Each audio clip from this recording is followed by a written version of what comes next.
문재인 대통령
시장 경제로 인해 일어났다는 생각에 자본주의 체제에 대한 불신이 생겨나던 당시 미국 내 사회주의자들이 권력을 잡을 뻔했으나 사회복지국가와 진보주의를 표방하며 등장한 뉴딜 정책으로 인해 미국이 사회주의 국가로 전락하는 것을 막을 수 있었습니다.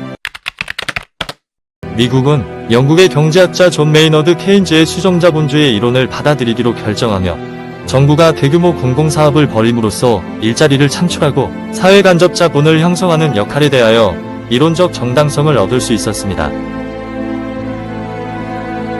하지만 경제학자 밀턴 프리드먼은 애초에 케인즈 이론의 오류가 존재한다고 비판합니다. 뉴딜 정책의 통계조사를 전담하던 프리드먼은 대공황이 자유시장 경제의 실패 때문이 아니라고 주장합니다.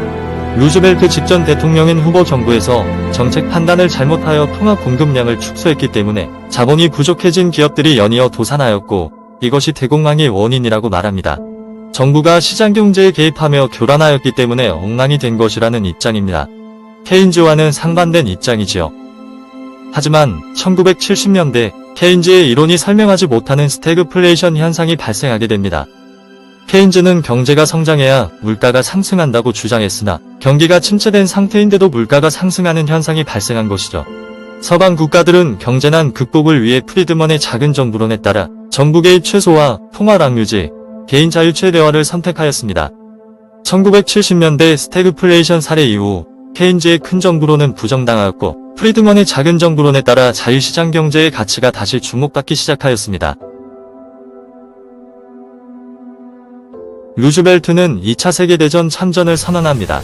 That since the unprovoked and dastardly attack by Japan on Sunday, December 7th, 1941, a state of war has existed between the United States and the Japanese Empire.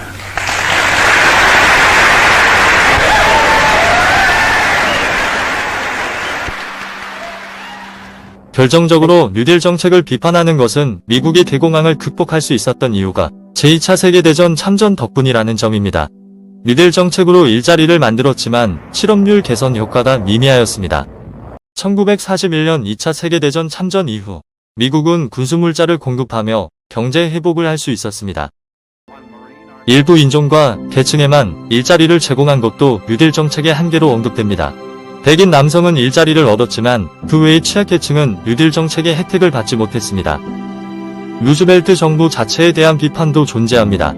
1차 뉴딜 정책을 실시하는 과정에서 연방대법원이 전국산업부흥법과 농업조정법을 위헌으로 판결하며 위기를 맞게 되었는데 1936년 재선에 성공한 이후 자신의 정책에 제동을 걸었던 사법부에 영향력을 행사하고자 판사 추가 임명을 지시하였습니다. 이는 자신의 정책에 반대하지 말라는 경고의 메시지였습니다. 상권 분립 시스템 하에서 행정부가 사법부의 개입을 시도했다는 점에서 루즈벨트 정부는 비판을 직면할 수밖에 없습니다. 미들 정책은 산업, 농업, 노동, 금융, 문화 등 광범위한 분야에 다양한 시도를 했습니다. 미들 정책은 이런 점에서 분명 공헌이 있지만 경기 투입에 비해 그 효과가 미미했으며 정책 수혜자가 제한적이어서 사회 분열이 일어나는 등 한계도 뚜렷하게 존재했습니다. 오늘날 경제 위기에 직면한 세계는 뉴딜 정책으로부터 교훈을 얻을 수 있습니다. 정부의 적극적인 시장 개입은 다양한 부작용을 초래하는 만큼 경제 흐름에 인위적으로 개입하기보다는 시장의 자율적 회복 기능을 끌어올리기 위한 정책을 강구해야 할 것입니다. 지금까지 뉴딜 정책의 두 얼굴에 대해 알아보았는데요. 여러분은 뉴딜 정책이 성공한 정책이라고 생각하시나요? 실패한 정책이라고 생각하시나요?